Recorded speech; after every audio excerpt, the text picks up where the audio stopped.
journal, happiness starts with gratitude, and gratitude nuggets to chew on. He has over 650 gratitude videos posted on YouTube. And I haven't seen all 650 of them, but I've seen a lot of them, and they are great. You can sign up to get them rated on.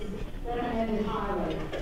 Thousands have seen his message, and he is now considered a leading authority on gratitude and how living a life of gratitude can enhance and improve your life.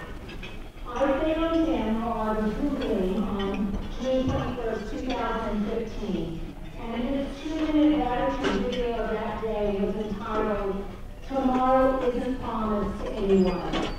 And I needed to hear that message that day. I know many of you, because who you are and what you do, believe in gratitude. But I also know that we all need to be reminded of gratitude. So I ask you to please enjoy and help me welcome David Brooke at Gratitude Time.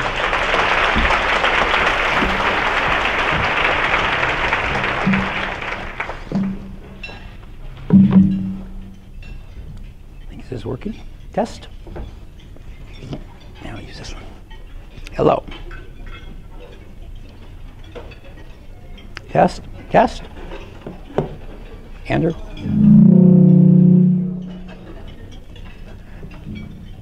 That one working? Oh, thank you.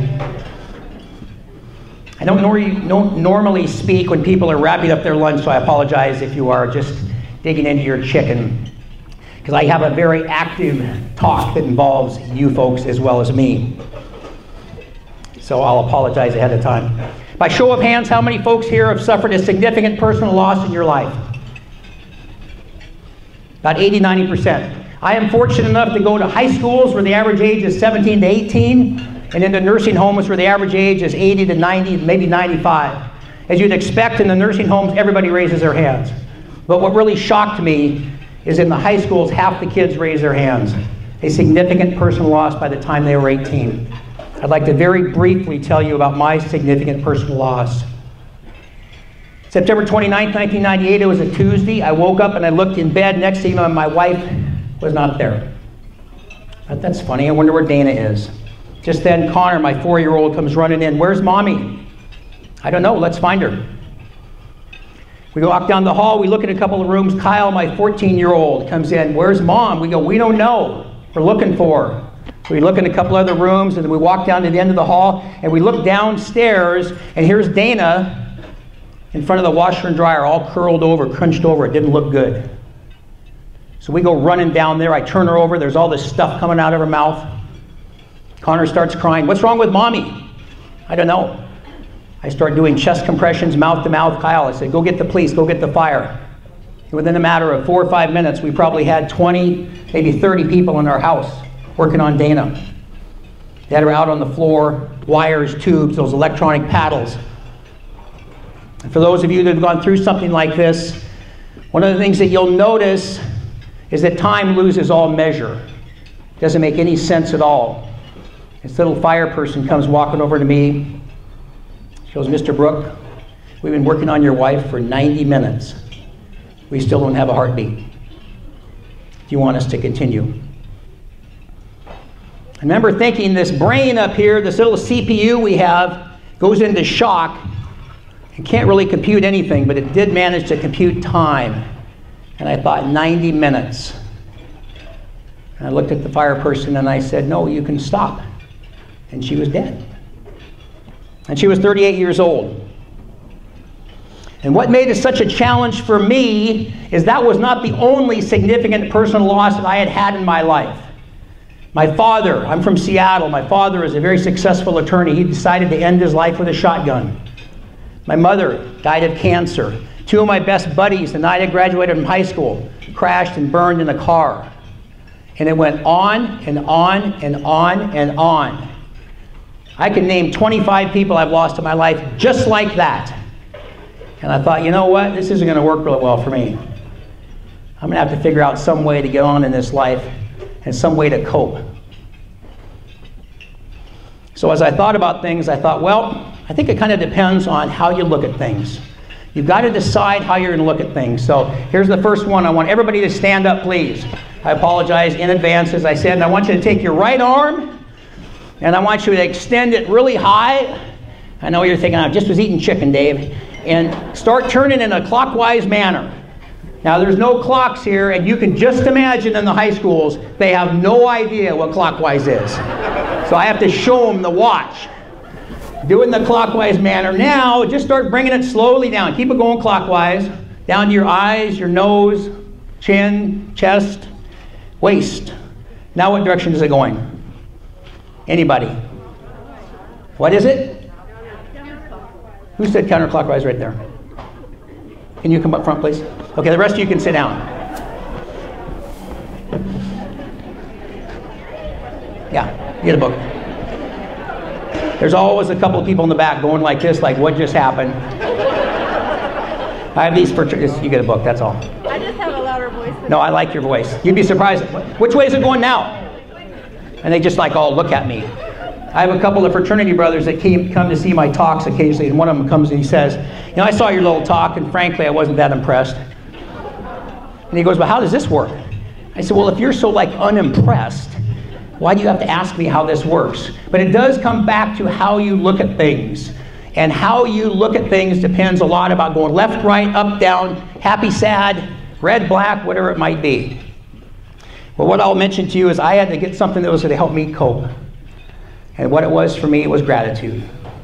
And embracing gratitude is the first of 5 things I talk about. And I talk pretty fast, so I'm going to try to jam a lot of things in here to get as much content to you as possible. So you'll see in front of you there's a little 3x5 card. I'd like you to grab that card, and you're going to need a partner, and you're going to need the pen that goes there too.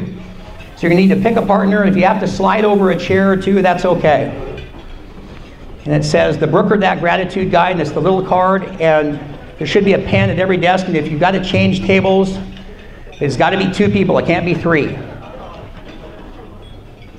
Everybody got it? So nobody's changing tables. Okay, so I guess we have all good even numbers. Pat? Are you Linda? Oh, you guys are good. Oh, good. And there's Mary. Here's what I want you to do. Upper left-hand side of that card, upper left-hand corner rather, I want you to write 4 words. I see you as. I-S-E-E, you as. Upper left-hand corner. Upper right-hand corner, write your partner's name. And for those people that are speedy, the very last thing in the lower right-hand corner, sign your name. Now, whether you know this person or not makes no difference, or if you've known him 30 years, like I've known Pat 30 years, makes no difference. Here's what I want you to do. I'm going to give you 60 seconds, and I want you to write and describe that individual, the adjectives that describe them, as fast as you can. I see you as happy, I see you as energetic, I see you as driven. However you see that person, 60 seconds, go.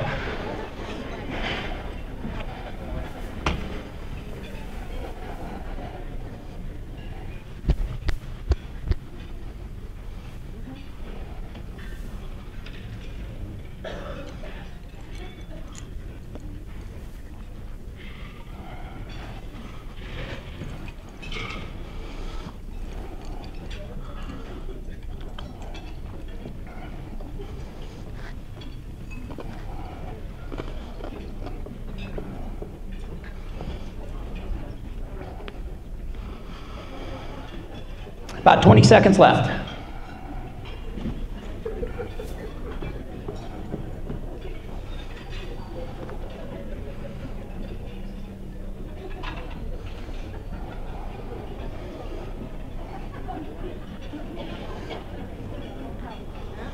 And stop. Now here's what I'd like you to do. I'm going to give you another 60 seconds. Take 30 seconds each and read to each other what you wrote about each other. Go.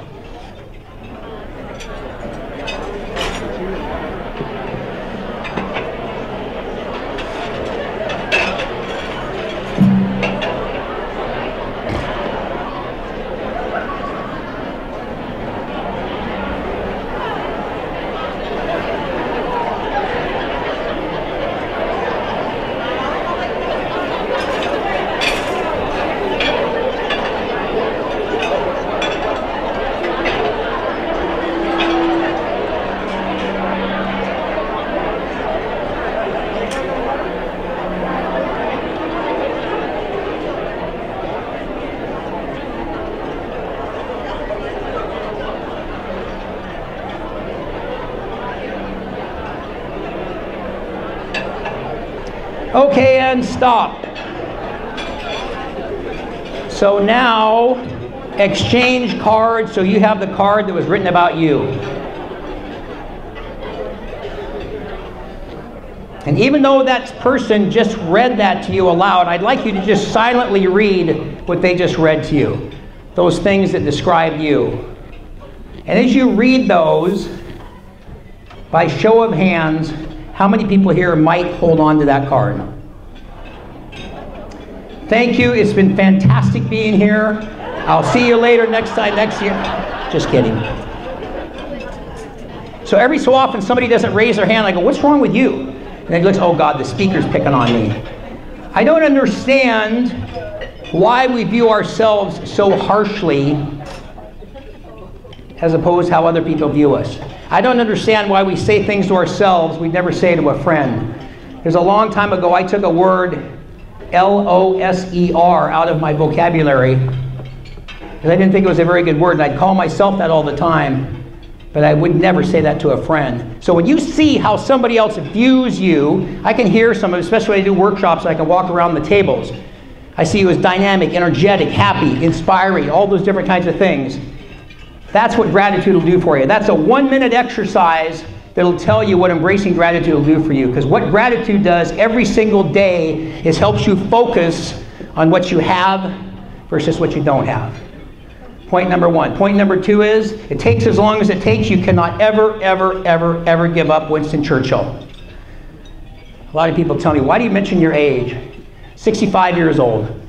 I didn't start this journey until about 3 years ago. I don't care how old I am. I'm going to do it to 75, 85, 95. I finally find something I was passionate about. Colonel Sanders, 63. Ray Kroc, 58. J.C. Penney, 57. All these people. Mary Kay Ash, 59. They all started these companies in their 50s or 60s. So it takes as long as it takes, and you can't give up.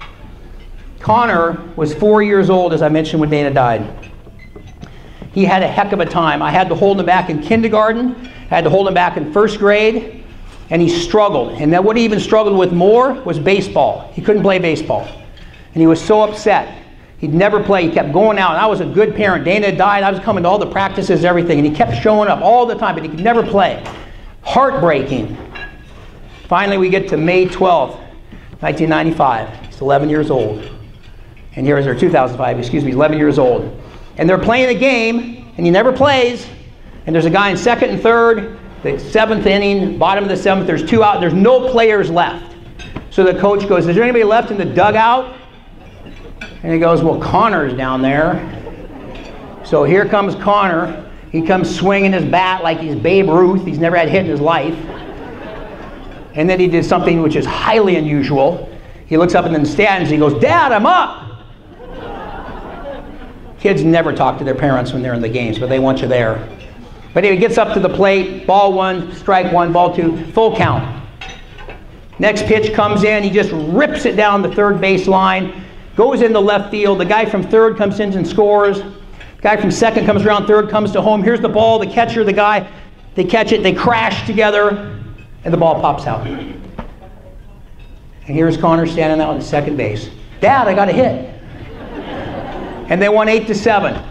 And I told him that night, I still get a lump in my throat talking about it, where we sat on the bed and I said, you know, Connor, the fact is you never gave up. It was never ever about baseball. And Connor struggled in school. He had to have those special programs, IEDs or whatever they were. Can't remember. But he finished up. He's now in San Diego State. This is a small picture. But he's like 6'2", 3.5 student.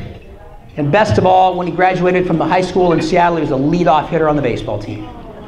That's what's happened, you know, thank you. Occasionally Connor comes and sees me talk, and you're not going to introduce me again today, are you, Dad? I said, no. But I will tell you about, I was talking to Pat about passion. And I will tell you that for the most part of my career, I was in retail, working for Nordstrom and Lowe's and places like that. I wanted to be a speaker when I was 19 years old. I didn't know it was going to be gratitude. I just knew I wanted to be a speaker. I never did it. So finally, about 3 years ago, Dana had passed away and all these other people had died, and I haven't even told you half the other ones because I want to talk about a gratitude journal more than anything else. Because that's a tool and a toolkit for life, and that's the main thrust of what I talk about. But finally, I was managing a Lowe's store, and I had it to here, and I thought, you got to stop talking about this. If you're going to be Mr. Speaker, no time like the present. So I come home, it's about 2 in the afternoon. Connor's sitting on the couch, he's 17 now. He says, what are you doing home? And I said, I quit. You quit Lowe's? And I said, yeah. You quit being a store manager at Lowe's? And I said, yeah. And he goes, well, what are you going to do? I said, I'm going to be a speaker. And he's sitting on the couch, he looks up and he goes, well, that's just super, Dad. And I don't know what to say, and he takes a breath and he goes, what are we going to do for food? I said, Connor, you got to follow your dream. At some point it'll all happen. There's a lot of things that I notice about life that you got to get rid of junk in your life. Embrace gratitude, number 1. It takes as long as it takes. Never give up. Number 3, make room for gratitude. When you go back and get in those cars today, notice the size of that windshield is about 2 feet deep and about 4 feet wide. And then notice that the rear view mirror is about like that. I would suggest that's how you view your life. It makes a big, big difference. Now, if you see flashing blue lights in the rear view mirror, you got to pull over. I get it. Oh, by the way, on the little 3x5 cards, I forgot to mention this.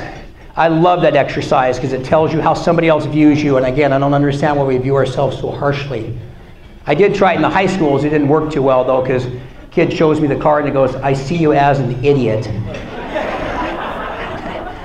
I said, okay, that's not kind of the idea. So I'm struggling, and I'm trying to figure out how am I going to get ahead in life. My friends are saying, you're depressed.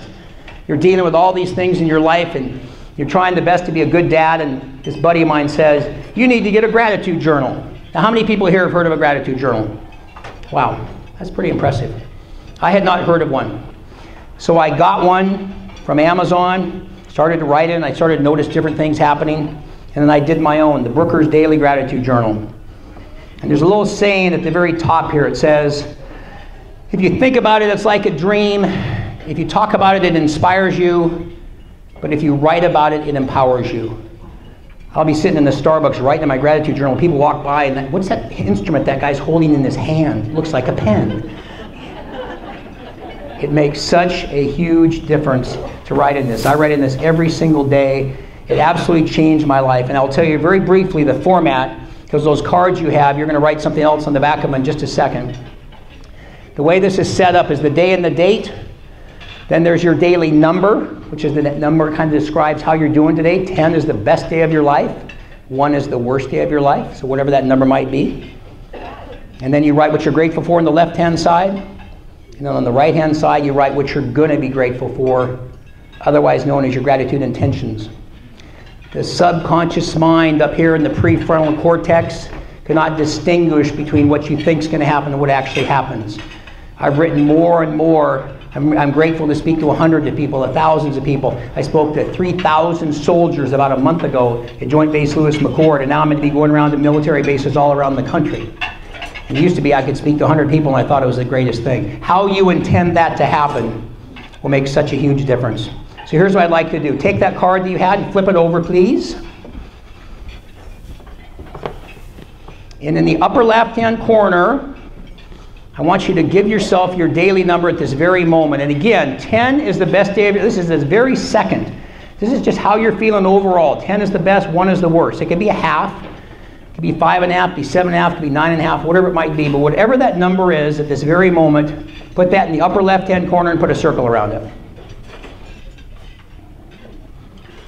And then right in the center of the card, do 1, 2, 3, because you're going to put 3 things. So just put numbers 1, 2, 3.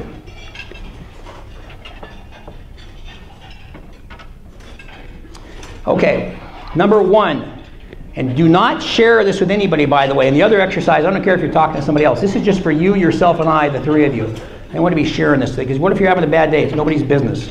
Number 1, what's the number 1 thing you're most grateful for? Write that down.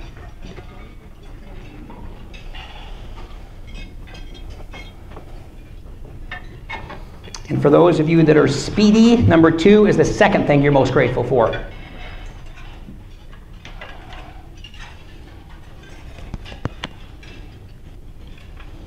And third and last, what was the highlight of your day yesterday? might take a moment to think about what was the best thing that happened to you yesterday. Think about what that was and write it down.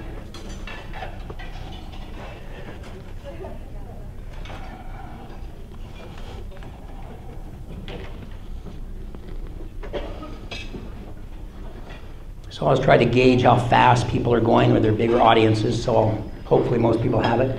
So just silently reread the 3 things you wrote. And as you reread those 3 things, I want you to put a number in the upper right-hand corner. It could be the same, could be something different, but whatever that is, put that number in the upper right-hand corner after reading those 3 things.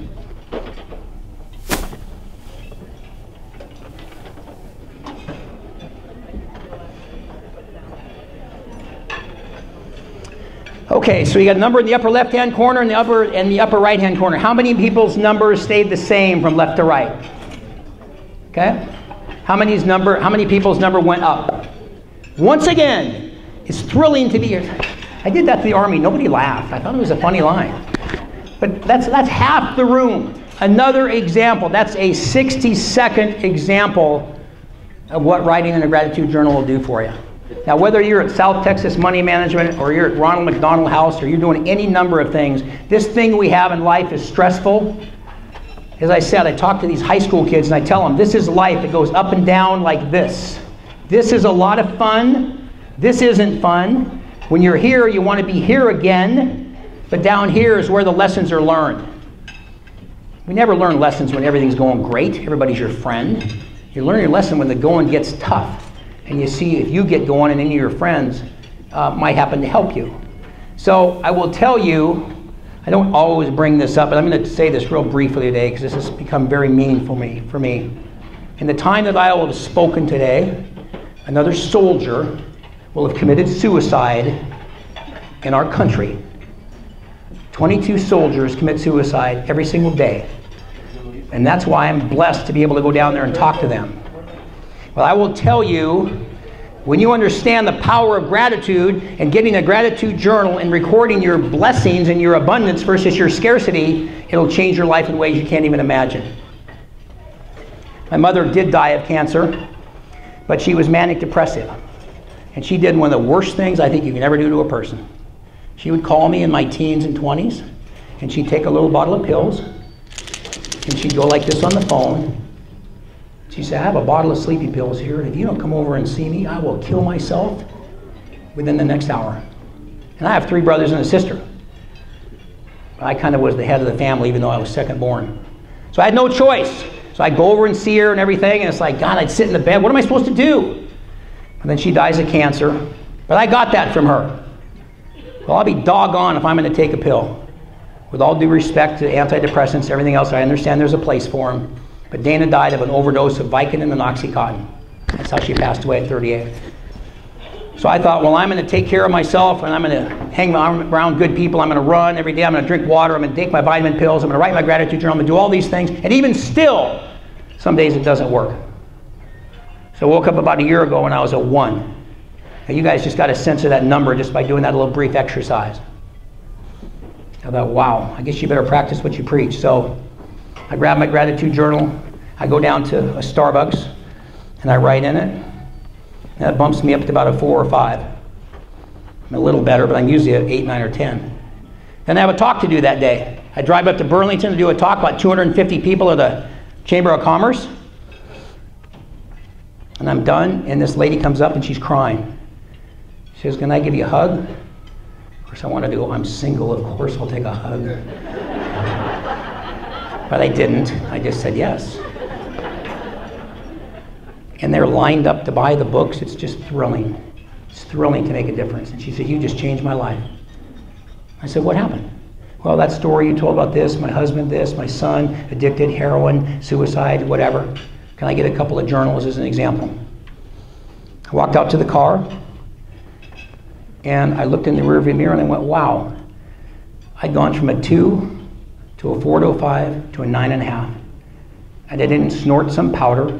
I didn't take some pill and drink some booze or whatever it might be. But I went from a 2 to a 4 to 5 to a 9 by changing life and by being grateful for what I have. That's what it can do for you. That's the power of being grateful. I'll guarantee you people in this room have been touched by somebody who's had suicide or something around it.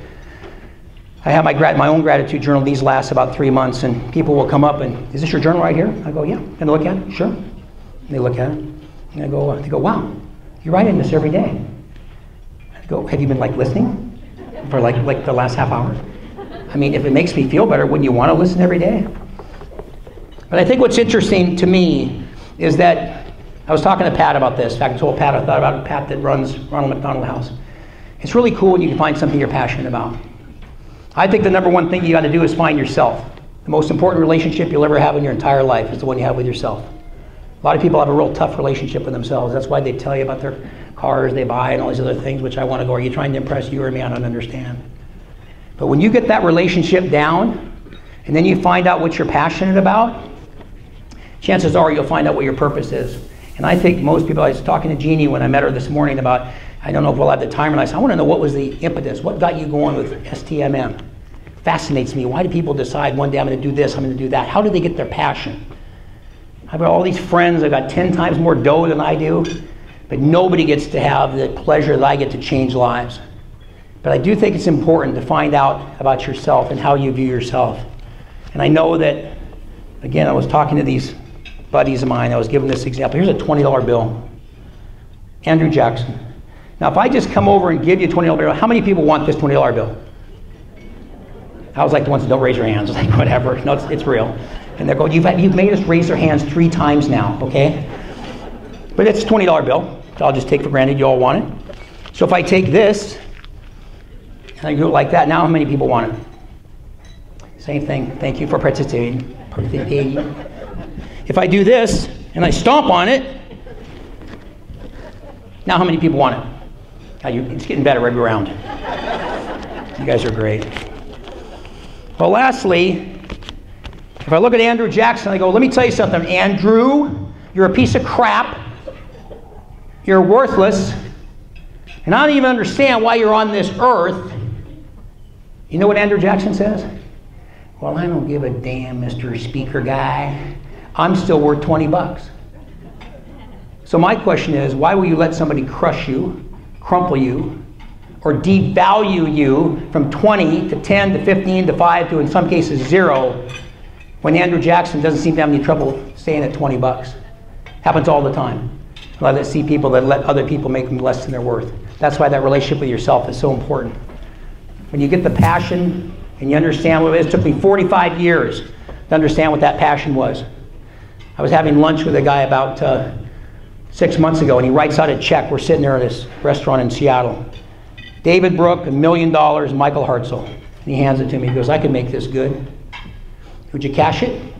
And I said, sure. He goes, oh, wait, I forgot something. What's that? If you cash this, you have to stop being the gratitude guy today. Would you do it? Took me like a second. I said, no. He goes, wow. Looks like you found your passion. So I find people that are not in their passion. That's why I was talking about Pat at Ronald McDonald House.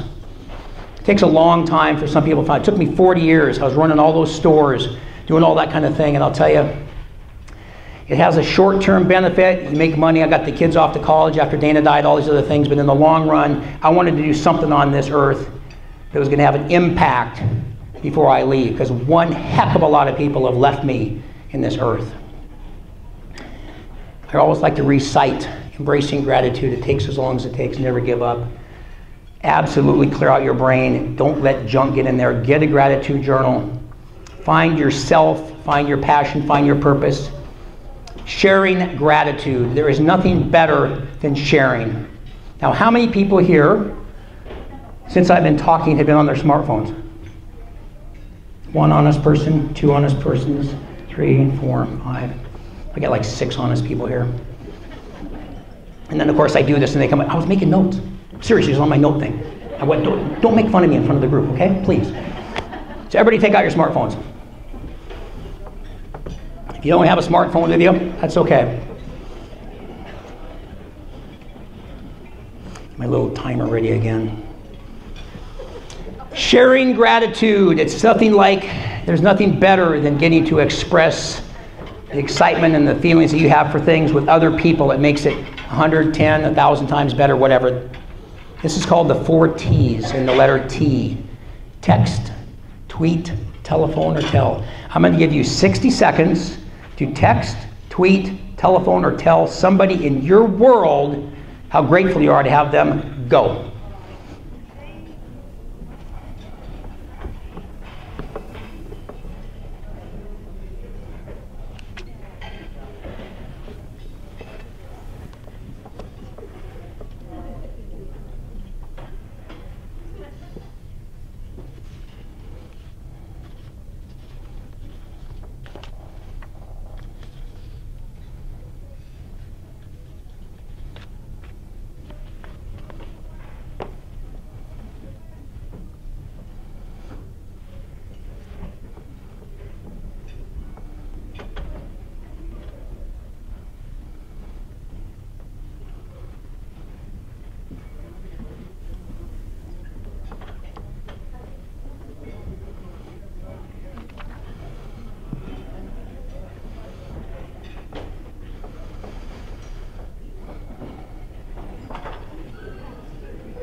Okay, and stop. So I always make fun of the high schools, but what I think is interesting is that, of course you can tell by the laughs that people are getting some interesting responses. In the high schools, in 60 seconds, they do about 8 or 9 texts. It's unbelievable. They go, let me show you the 15 I did. And I go, how did you do that? It blows my mind.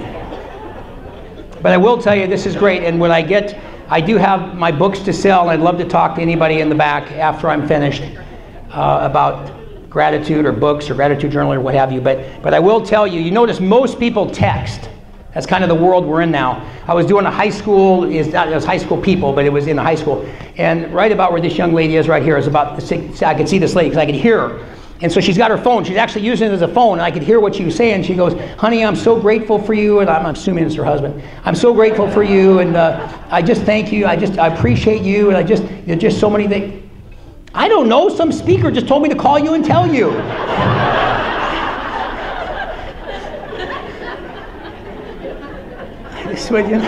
No, it's supposed to be your idea. But what's fun when you can see people laughing about stuff is they'll come up and they'll show me afterwards, and there's all sorts of them. But a couple I remember, one says, I'm so grateful for you too. What do you want?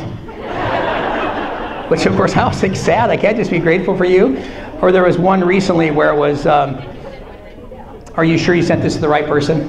That was pretty funny.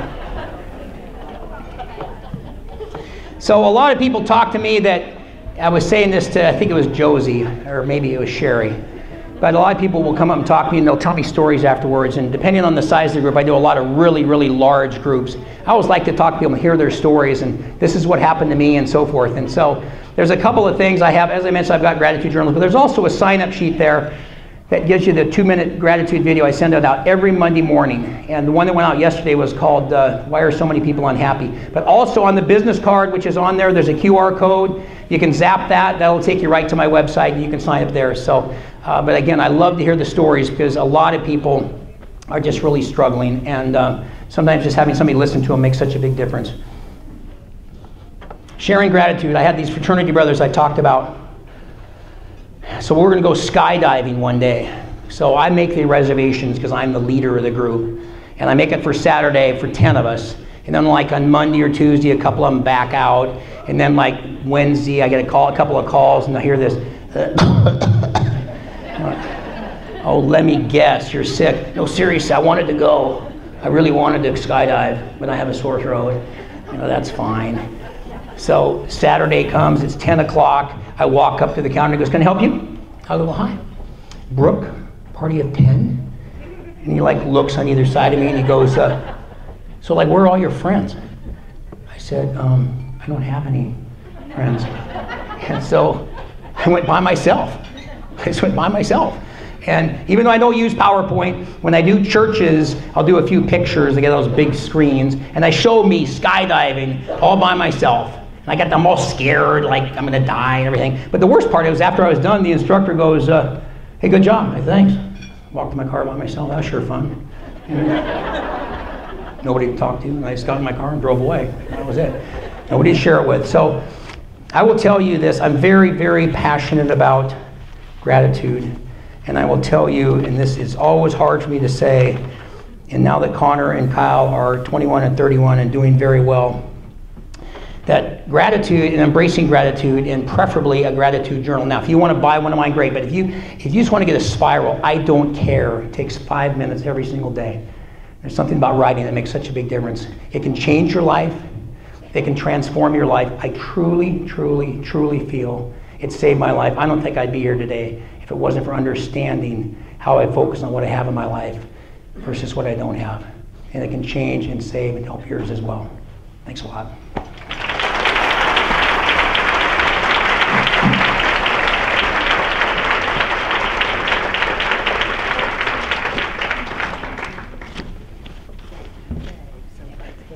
So grateful to you.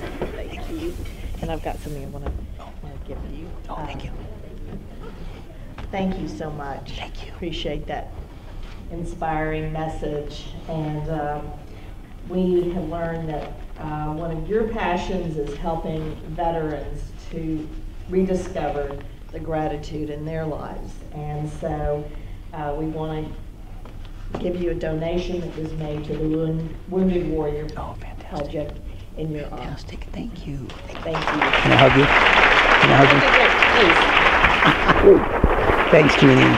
Thank you so much. I'm very grateful for Mary Heim and Carol Thorpe and all of our stimmers. Just tweeting your words of wisdom, I wasn't working. These people and all these people in this room that are here. Many of you new friends and old friends, and thank you for taking time out of your